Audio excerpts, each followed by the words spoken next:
You ever have one of those moments where you just know your life is about to change? Yeah. That was me. Standing in the kitchen with wet hair, wearing mismatched socks, and holding a casserole dish like my life depended on it, because in a way, it did.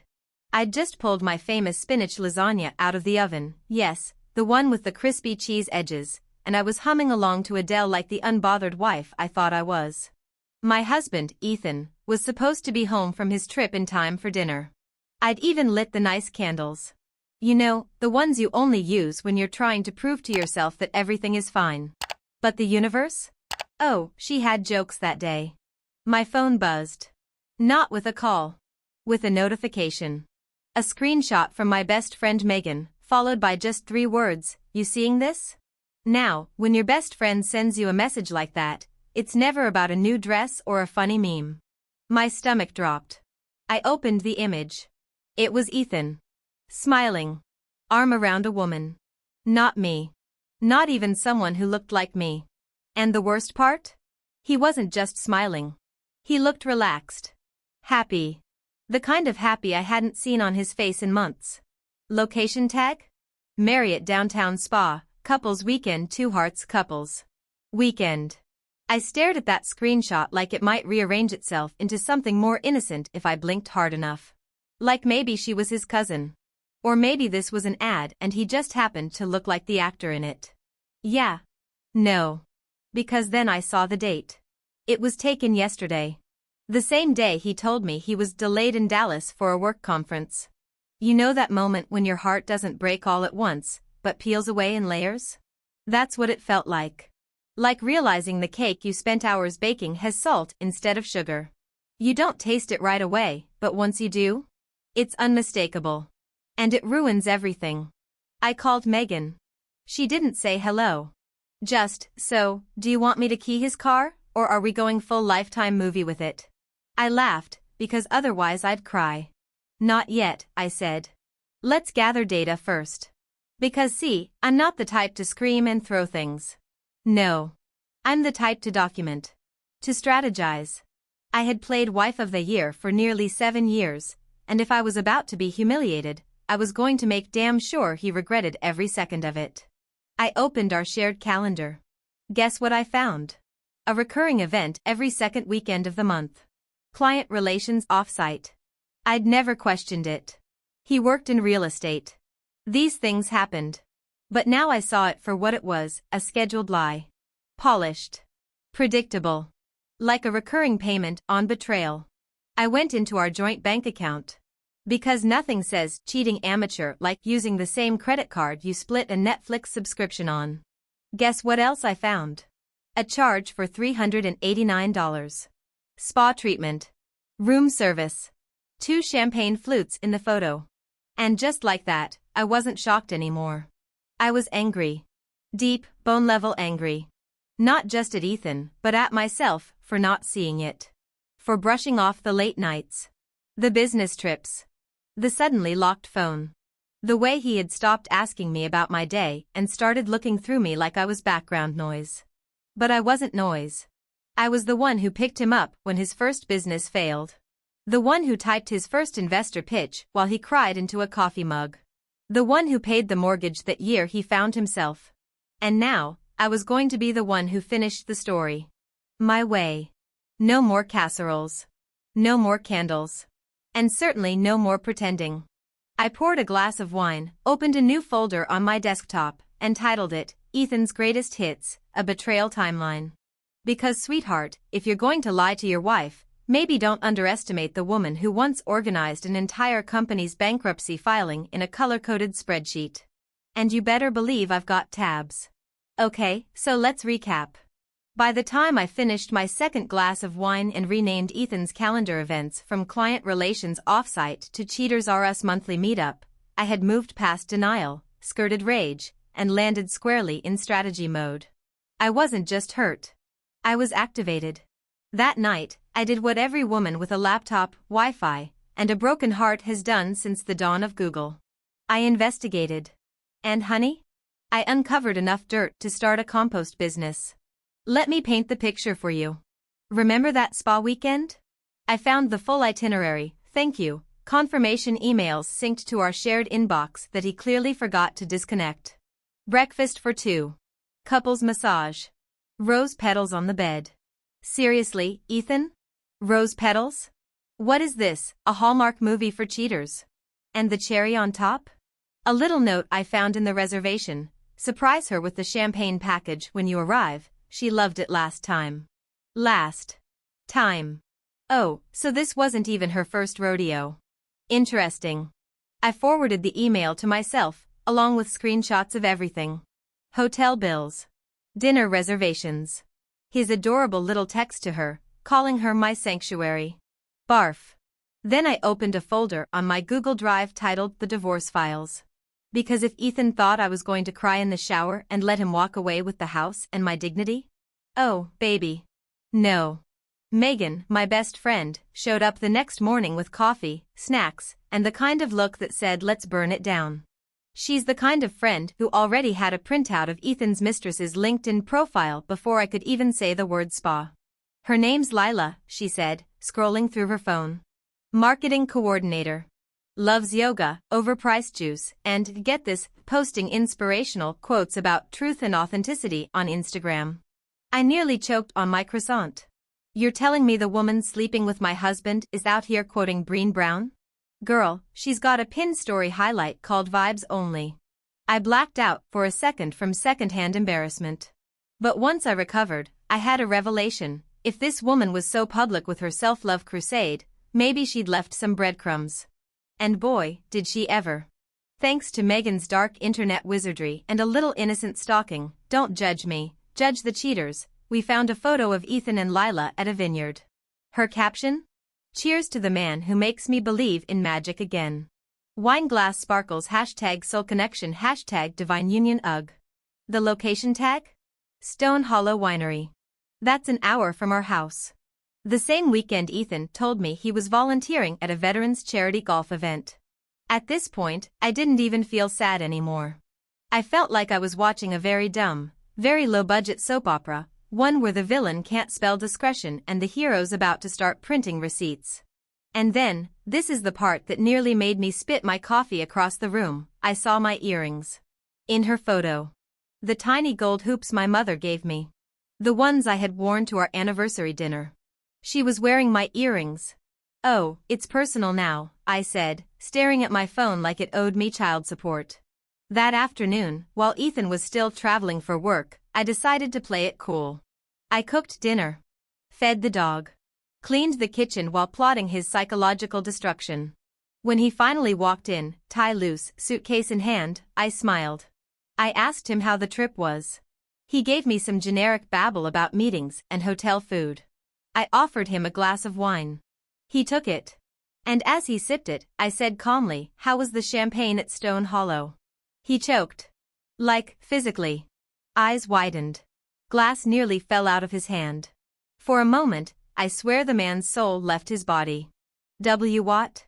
Oh, I said sweetly, just curious. I noticed Lila really enjoyed it. Silence. Then the dumbest response in cheating husband history, wait, how do you know her name? Sir. I know everything. I left him standing there with his mouth open, while I walked upstairs and texted Megan, Phase 2 begins tomorrow. Bring snacks. Because betrayal hurts, sure. But revenge? That's a dish best served with good lighting, airtight evidence, and a legal team on speed dial. And we were just getting started. I know what you're thinking, why not just kick him out, throw his stuff on the lawn, call it a day? Oh honey. That would be too easy. Too ordinary. Ethan didn't just cheat on me. He curated an entire alternate reality with wine pairings and spa packages. The man had bullet points in his betrayal. And for that level of effort? He deserved an equally theatrical downfall. Enter, the annual Client Appreciation Gala, a black tie event hosted by Ethan's firm every year. Big deal. Big donors. Big egos. Basically, the Super Bowl for salespeople with expensive watches and fragile morals. And guess what? As the supportive, unsuspecting wife, I was still on the guest list. Oh yes, I RSVP'd. But not before I made a few adjustments. First, I sent a carefully curated email to Ethan's boss, anonymously, of course. Let's just say it included a few highlights from my growing Ethan's greatest hits folder. Screenshots. Timeline comparisons. Some very questionable expense reports. Nothing wild. Just enough to plant a seed. Then I went shopping. Now, listen. I'm not usually the revenge dress type. But this was a special occasion. I bought a black satin gown so sharp it could file for divorce on its own. Paired it with red lipstick, sky-high heels, and just the right amount of icy confidence. Even Megan, who came over to help me get ready, looked at me and said, "Girl, you look like karma in heels."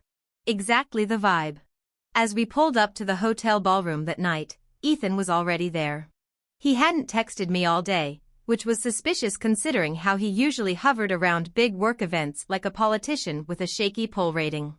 I walked in and spotted him instantly, laughing, drink in hand, mid-sales pitch mode. Classic Ethan. Charming everyone within 10 feet while acting like he didn't have a marriage hemorrhaging in the background.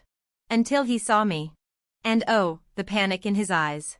That alone was worth the price of the dress. I smiled, gave him a little wave. He started walking toward me, fast, like he was going to say something urgent, maybe beg me to leave before the truth caught up with him. But I beat him to it. I turned, kissed the cheek of Brandon, a friend of Megan's, gorgeous, funny, and very enthusiastic about playing the date. Ethan stopped in his tracks like I'd hit him with a tranquilizer dart. "Vanessa," he whispered, eyes darting between me and Brandon. "Can I talk to you? Alone?" I sipped my champagne. "Oh, now you want to talk? I figured you'd be busy entertaining Lila. Or is she client relations tonight too?" His face blanched. Before he could respond, a voice called out from behind him. "Ethan? Who's this?" And there she was.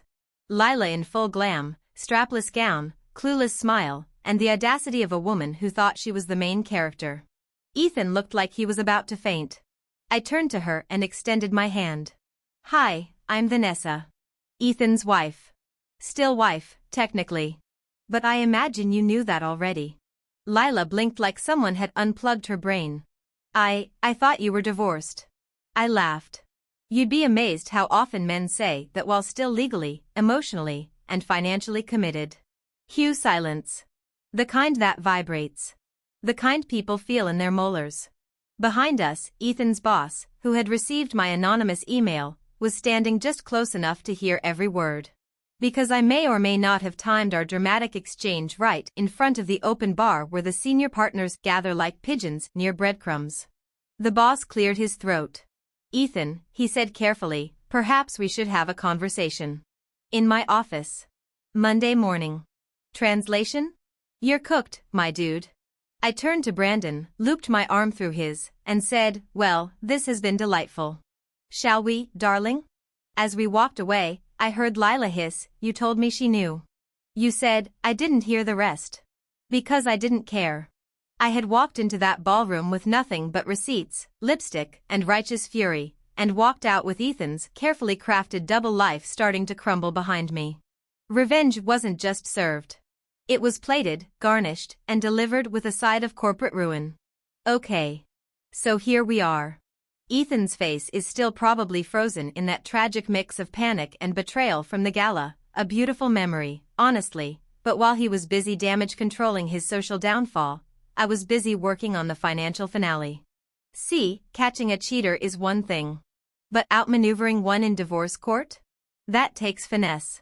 That takes planning. That takes a friend in HR and a strategically placed fake ficus plant. Let me explain.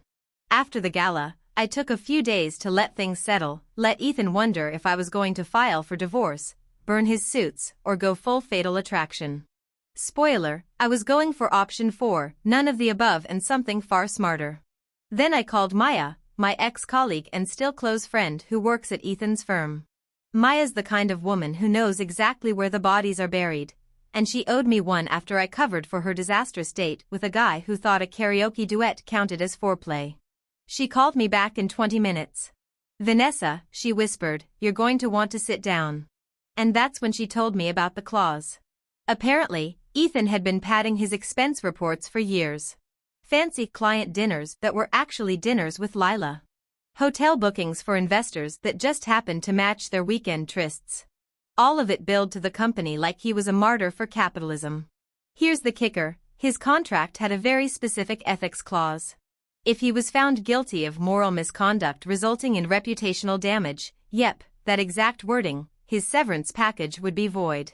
No golden parachute. No stock options. Just a very expensive lesson in what happens when you use corporate Amex for adultery. But here's where the ficus comes in. Maya, being the glorious risk-taker she is, accidentally left a USB drive labeled Budget Forecast 2025 in the break room. Hidden inside that USB? Screenshots. Dates. Calendar overlays. Even a copy of the hotel invoice from the spa weekend, billed to Ethan's corporate card. By the time HR reviewed it, the damage was done. Ethan didn't just get called into the Monday morning meeting. He got escorted out of it. Security badge disabled. Email locked. Goodbye corner office, hello cardboard box and public LinkedIn update. Naturally, he tried to spin it as a strategic pivot and told people he was taking time to consult independently. But you know who didn't buy that? His lawyer. See, I'd already filed for divorce by then, and thanks to the magic of Maya's USB, I had leverage. A lot of it. Let me break down how this works when you're the legally married wife of a man who has just gotten himself fired for misconduct. White heavy checkmark, I had documented proof of his affair. White heavy checkmark, I had evidence that he'd used marital funds to finance it. White heavy checkmark, I had friends in high places. Well, just high enough, HR and accounting. And when my attorney presented our terms, Ethan's face went white. Why are you asking for the house and the car? He stammered. I smiled across the table. Because you committed fraud, Ethan. And because the car has heated seats.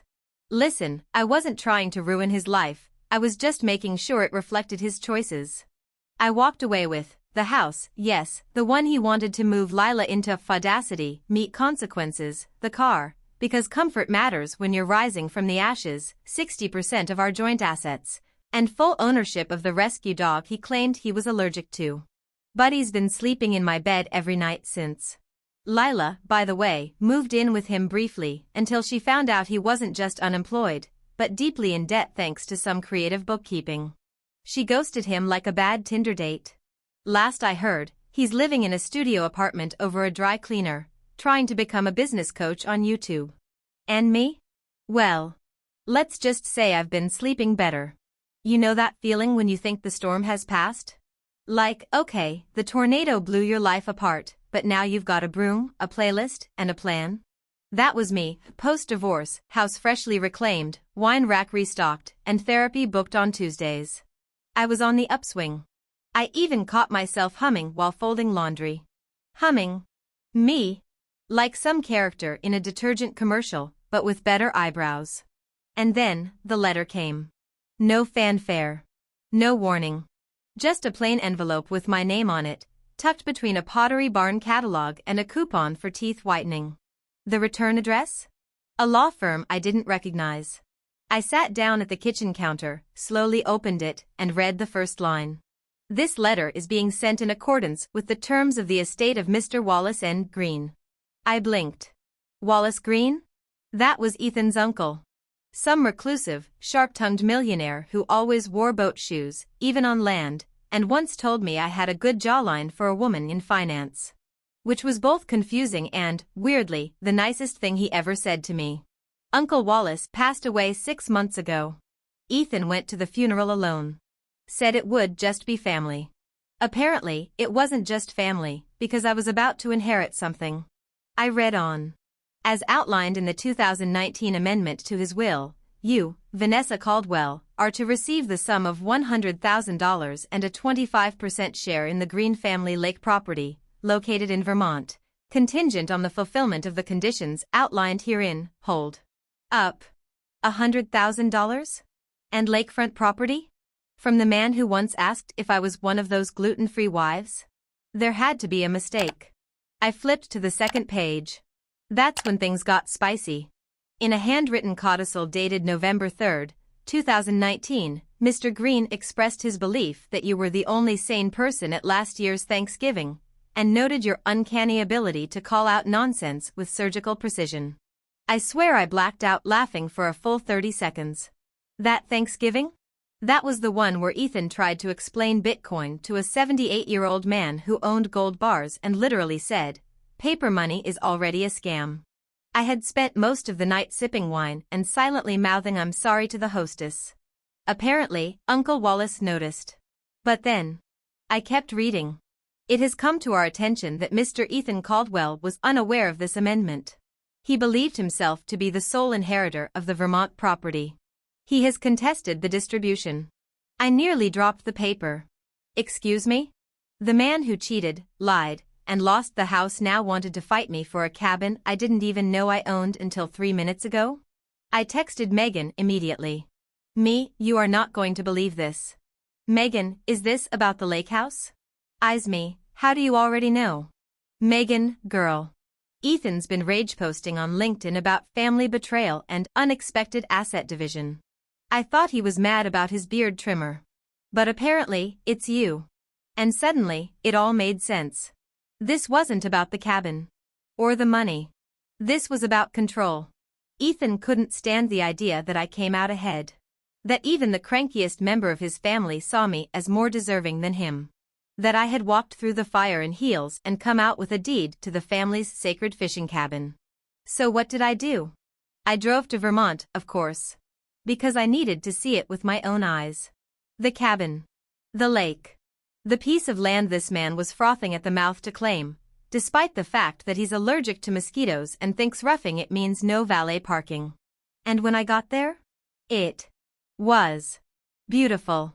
White pine walls. A little dock. A boat with peeling paint and a name scratched into the side, Wally's Escape. I stood there with the wind in my hair, thinking, this is mine now. Mine, because I was kind. Because I stayed sane. Because karma knows what she's doing. Later, I found a little envelope tucked into a drawer by the fireplace. Inside was a handwritten note, "Vanessa, in case my nephew continues being a moron, this place is your sanctuary now. Use it well. Keep the firewood stocked. And never, ever let Ethan paint over the green door. WG." I cried. Not because of the money. Not even because of the cabin. But because someone saw me. Really saw me. Through all the chaos, the lies, the betrayal, someone saw who I was, and chose me. Quietly. Permanently. In ink. And that's when I knew, this wasn't just a victory. This was my beginning. So, where were we? Yes, me, standing in front of a lake house I now partially owned, thanks to a salty millionaire with a boat named Wally's Escape, while my ex-husband threw a legal tantrum louder than a toddler denied an iPad. I wish I could say Ethan took the news gracefully. I really do. But no. Instead, he lawyered up. I got served papers at brunch. Literally. I was mid to avocado toast when a man in a rumpled blazer walked up and said, "Vanessa Caldwell?"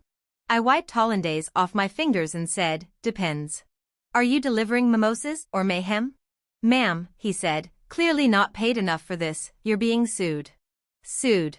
For wrongful inheritance and undue influence. I blinked. Did he just accuse me of manipulating his dead uncle into giving me a cabin? Yup. That was Ethan's angle. According to his lawyer's write-up, I deliberately cultivated a relationship with Mr. Green to undermine familial succession. Like I was a Bond villain who used charm and potato salad to scheme my way into cabin equity. I called my lawyer, Jules. She's brilliant, terrifying, and drinks espresso like it's a competitive sport. "Please tell me you're free for court," I said. "Vanessa," she replied, "I've already drafted the counterclaim and picked out my earrings. Let's end this man. God, I love her." The court date came fast. Ethan, of course, showed up with freshly highlighted hair and a new lawyer, a young guy in a too-tight suit who looked like he'd learned law from Suits reruns. Their whole case? Smoke and desperation. They painted me as some cunning ex-wife who sweet-talked her way into Wallace Green's will. They even brought a voice memo Ethan claimed proved suspicious communication. It was a 17-second clip of me saying, "Thank you for the firewood, Wallace. You really saved my butt this weekend." Oh. The scandal. Jules nearly snorted. Are we suggesting my client expressed gratitude? Your Honor, brace yourself. She may have also baked cookies.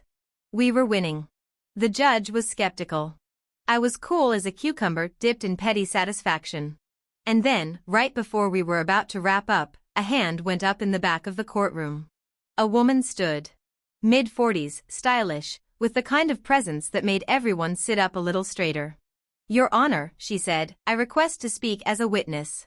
I have relevant information regarding Mr. Caldwell's intentions during his uncle's final year. The judge glanced at the bailiff. Name? Marina DeWitt. My eyes narrowed. Ethan flinched. Now that was interesting. Because Marina? She was Ethan's former colleague. PR director at his old firm. Fired under mysterious circumstances about a year ago. She took the stand. Swore in. Smoothed her skirt. And then she burned Ethan's world to the ground with a polite smile. I was with the company during the Green Estate transition, she began. Ethan was convinced his uncle would leave him everything. He bragged about it, called it his retirement plan. He said he just had to wait Wallace out. The courtroom leaned in like it was a Netflix special. And when Wallace changed his will to include Vanessa, Ethan was livid. Not hurt. Not confused. Livid, he said, and I quote, she doesn't deserve that place. I built her. Jules leaned over and whispered, I'd like that quote on a t-shirt. Marina wasn't done. He tried to talk Wallace out of it. Even threatened to cut him off from holiday gatherings unless he reversed it. Wallace didn't budge. Said Vanessa was the only one in the family who didn't treat him like a checkbook. She pulled out a printed email. This is from Ethan. Sent to me 6 months ago. She handed it to the judge. I've reviewed this, the judge said, peering over his glasses. It directly contradicts Mr. Caldwell's testimony. Ethan's lawyer paled. Ethan himself looked like he wanted to slide under the table and evaporate.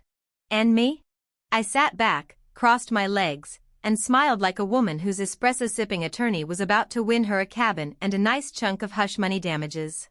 The judge gave his ruling that afternoon. Case dismissed. Inheritance upheld. And Ethan? Fined for filing a frivolous lawsuit with malicious intent. Plus, and this is the best part, he had to reimburse my legal fees. Which, if you've met Jules, is basically enough to fund a European sabbatical. Marina and I got drinks after court. Turns out, she'd been waiting for the right moment to come clean. She'd been afraid of Ethan's retaliation until she saw I was fighting back. And then? She picked a side. Mine. So. The lawsuit was over. The lake house was mine. My lawyer's stilettos had practically left burn marks on the courthouse floor. Life was good. Correction, life was suspiciously quiet. And if I've learned anything from the saga of Ethan, I'm always the victim. Caldwell. It's that quiet is never just quiet. It's the eerie calm before the next plot twist slaps you in the face with a manila envelope. And right on cue came the knock. It was a Thursday. I had just settled in with a blanket, a glass of wine, and a British baking show rerun when I heard it, 3 short knocks, very not Amazon, very not friendly. I opened the door. Standing there was a woman. Early 30s. Nervous eyes. Holding a small leather bag that looked like it had been through a war. Or worse, a budget airline. Hi, she said. Are you Vanessa Caldwell? There was a pause, thick with something I couldn't name yet. Yes, I said slowly. And you are? She took a shaky breath. My name is Rachel. I'm Ethan's sister. I blinked. I'm sorry. His what now? She looked like she might bolt, so I opened the door wider and said, come in. I think I need caffeine for this one. Cut to 20 minutes later, her on my couch, clutching a mug like it was holy water, me trying to process the fact that my ex-husband had a whole sibling I'd never heard about in 7 years of marriage. Rachel sipped, hesitated, then spoke. I know this is a shock. I debated coming, but you deserve to know everything. Ethan hasn't been honest with you. About a lot. I almost laughed. You're gonna have to be more specific, hon. I've got a whole Google Drive folder called Ethan's Lies. She nodded solemnly. Then you might want to make room for a few more files. And oh, did she deliver? Turns out, Rachel and Ethan were half-siblings, born just 2 years apart. Same dad. Different moms. After their father passed, Ethan moved in with his mom and cut contact. Completely. But it wasn't just distance, she explained. It was calculated. He didn't just ignore us, he erased us. Apparently, Ethan's father had left behind a trust fund, split between his children. But Ethan? Somehow convinced the lawyers that Rachel was unstable and unfit to manage her portion. Which was a lie, she said, tears forming in the corner of her eyes. I was in college. On the dean's list. I just didn't have his charm. He took control of the entire fund. Stole it. Used it to pay off college debt, fund his first business, and yes, buy the engagement ring he gave me. Yep. The ring I eventually pawned for a security deposit on my post-divorce apartment. So why now? I asked, reeling. Why come forward? She reached into her bag and pulled out a small notebook. Weathered leather cover. Bookmarked pages. It's our father's journal, she said. I found it last month, going through old storage. There are entries about both of us. About how he wanted us to stay close. About how disappointed he was in Ethan. She flipped to a marked page and handed it to me. There, in slanted, old-school handwriting, was this: Ethan is drifting. Too much charm, not enough conscience. Rachel will be fine, she has grit. But Ethan? If he's not held accountable someday, he'll hurt people. People who don't deserve it. I sat back, stunned. Rachel gave me a sad smile. I figured, maybe it's time someone holds him accountable. And I thought, maybe we could help each other. And just like that, my divorce saga turned into a tag team takedown. We started comparing timelines. His lies. His finances. Rachel had old emails, legal paperwork, and yes, bank records showing transfers Ethan made from the trust account into his personal savings. Illegally. And now that Rachel had proof he'd never disclosed the trust in our divorce filings? He was in violation of the settlement. Oh, Ethan. You really should have read the fine print. Because when you hide financial assets during divorce proceedings, that's called fraud. And fraud, my friends, has consequences. You ever see a man unravel in real time? I don't mean losing his temper unraveling. I mean wait, this wasn't in my master plan unraveling. The kind of unraveling where you can actually pinpoint the moment someone realizes they're not the puppet master, they're the piñata. Yeah. That was Ethan. In courtroom number 6. Wearing a navy suit that suddenly looked 2 sizes too big on his shrinking ego. But let me back up. After Rachel dropped the forgotten sibling and stolen inheritance bomb, my lawyer Jules basically clapped her hands like a kid at Disneyland. Vanessa, she said, spinning her chair like the villain she low-key is, we're going back to court. Why? Because when you lie about assets during a divorce, especially ones involving a 6-figure trust fund, your original settlement can be reopened. Legal term? Fraudulent concealment. Real-life term? We're coming for your wallet, Ethan. We filed. Fast. Because momentum is key when your opponent is used to lying in long paragraphs and thinking his nice guy voice still works on women with restraining orders on speed dial. Court was scheduled for 3 weeks later. Plenty of time to prepare. Not enough time for Ethan to cover his tracks. Rachel agreed to testify. She was ready. She even got a haircut and bought a blazer so sharp I'm pretty sure it filed taxes on its own. And me? I showed up in my lake house boots and a pencil skirt. Because justice should come dressed like a woman who's seen things and bounced back in style. The courtroom was tense in that beautiful, movie trailer way. Ethan's lawyer looked stressed.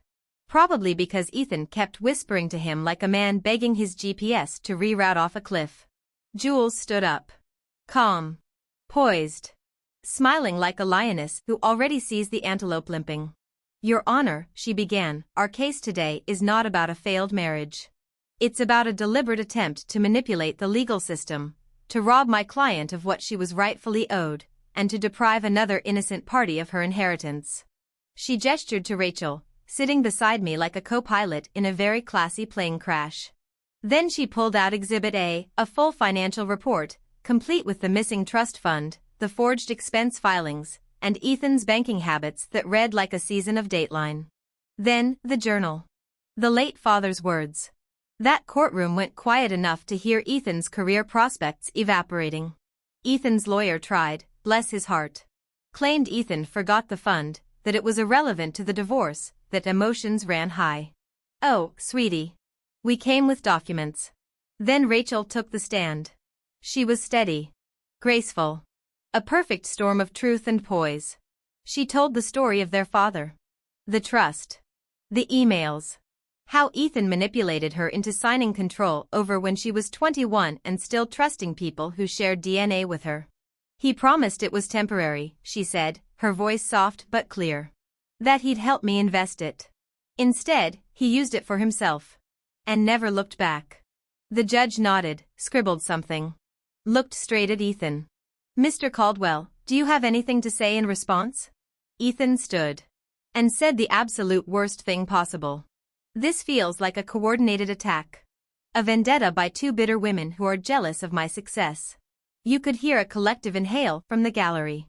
Even the court reporter looked up, eyebrows raised like, Sir, did you just mansplain your way into contempt? The judge blinked. Twice. Then turned to Jules. Proceed. She did. With receipts. Literal ones. From the trust account. Including a payment labeled, Final Ring Payment, V. The engagement ring. Paid with Rachel's stolen inheritance. Game. Over. The judge didn't even need to recess. His ruling was swift. Ethan committed financial fraud during the divorce. The original settlement was voided. I was awarded a new, increased financial share, including retroactive penalties and asset redistribution. Rachel's inheritance was reinstated. And Ethan? Was sanctioned. Again. He tried to protest. The judge cut him off. Mr. Caldwell, perhaps you should consider spending less time in court, and more time reflecting on how you got here. Let the record show, I did not laugh out loud. But Jules definitely smirked so hard she almost dislocated something. We walked out of that courtroom like it was a runway. Rachel and I didn't even speak for a moment, we just breathed. Deeply. Fully. Like women who'd been holding their breath for years and had just remembered what freedom felt like. And Ethan? He didn't even look back. Because deep down, he knew. He'd lost everything he lied to keep. Alright, so picture this, it's been a month since Ethan's courtroom meltdown. Rachel and I are thriving, Jules is now basically family. And my house finally feels like mine again, no echoes of whispered lies or the faint scent of his awful cologne. Seriously, who buys something called dominance? I'm good. Really good. Until the knock. Yeah, I know. These knocks are getting suspiciously thematic, but trust me, this one? This wasn't a bomb.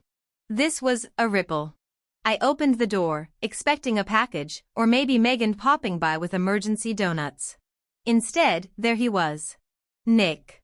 Now let me rewind real quick. Nick was the one before Ethan.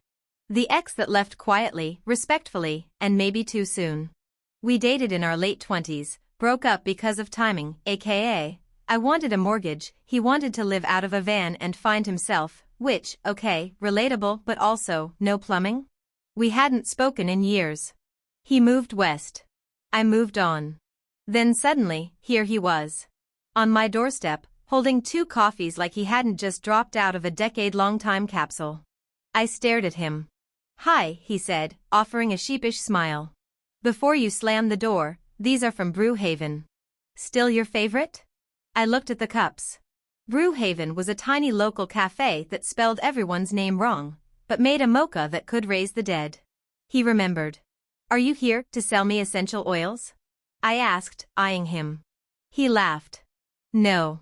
But I could pitch you a solid redemption arc. I raised an eyebrow. You drove 600 miles for a metaphor? No. I moved back last month. My sister told me about the drama. The court stuff. Ethan. Ugh. Of course. Because my life had officially become public domain. I didn't come to dig, he added quickly. I came to apologize. For disappearing. For not being ready. For acting like I'd have infinite time. I blinked. That was more than I expected. Can I come in? He asked. Just for coffee. Just to talk. No agenda. No van. I hesitated. then opened the door. We sat on the back porch, coffee cups in hand, watching the dog, formerly Ethan's, now mine, obviously, dig up the exact rose bush I was trying to revive. We talked. Laughed a little. Caught up. It was strange. Soft. Nick had changed. Calmer. Wiser. Still funny. Less flammable. He told me about his job now, landscape design. I tried not to laugh when I remembered him once killing a cactus. About his divorce, 2 years ago. No kids. Just lessons. Lots of them. I didn't know what I had back then, he said, not looking at me. I thought freedom meant solitude. But it doesn't. It means honesty. And choosing something every day, not because you're trapped, but because you want to stay. And man, if that didn't hit me square in the emotional solar plexus.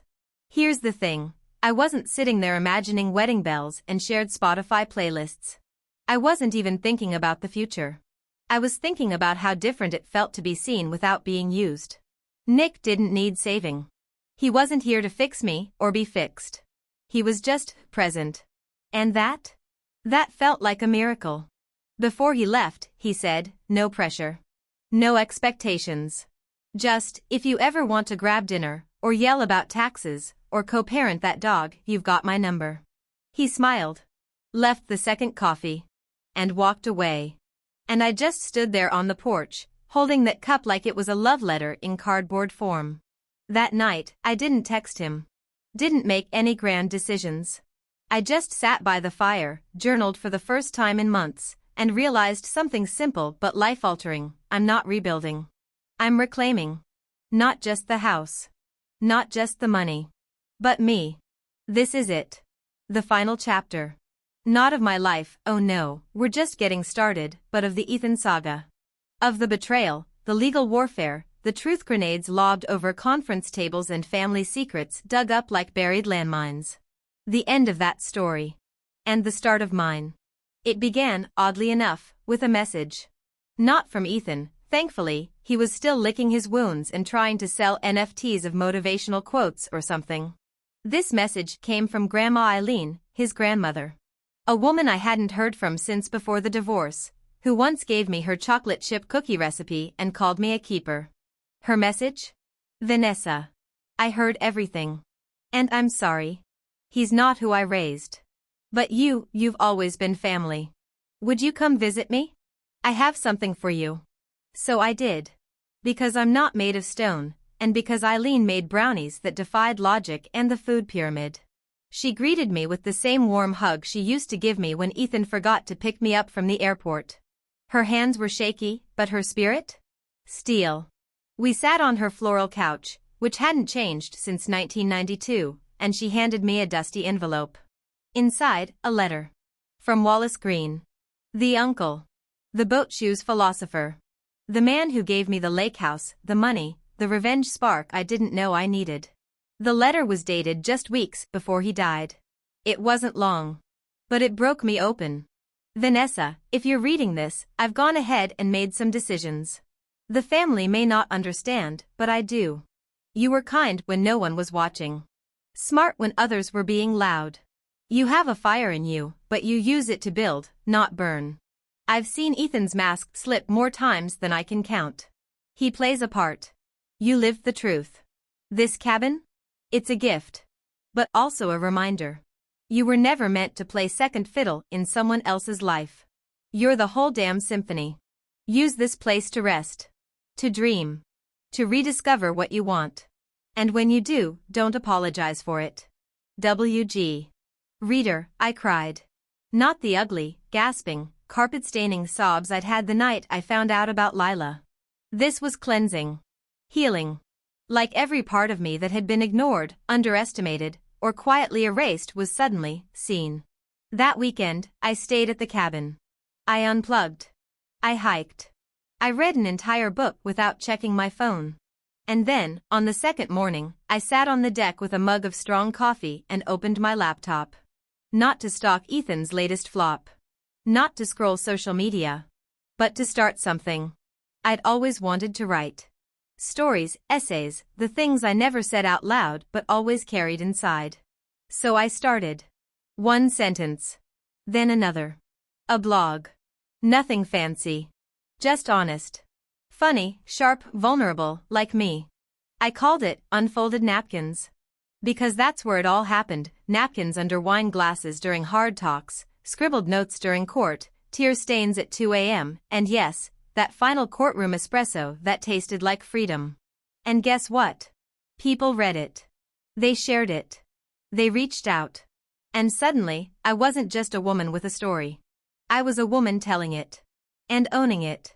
Nick? He did text. We got that dinner. Nothing heavy. Just two people learning how to exist without pretending. I don't know what it'll be. But for once, I don't need to know. Because here's the truth, Ethan's betrayal broke something, but not me. It shattered the illusion that being good means being small. That keeping the peace means keeping quiet. That love means losing yourself. I lost the marriage. But I found the fire. I found me. So if you've been lied to, if someone tried to dim your light, gaslight your instincts, or walk away like you were just a chapter in their story, let them. And then write your own ending. Better yet, write your own beginning.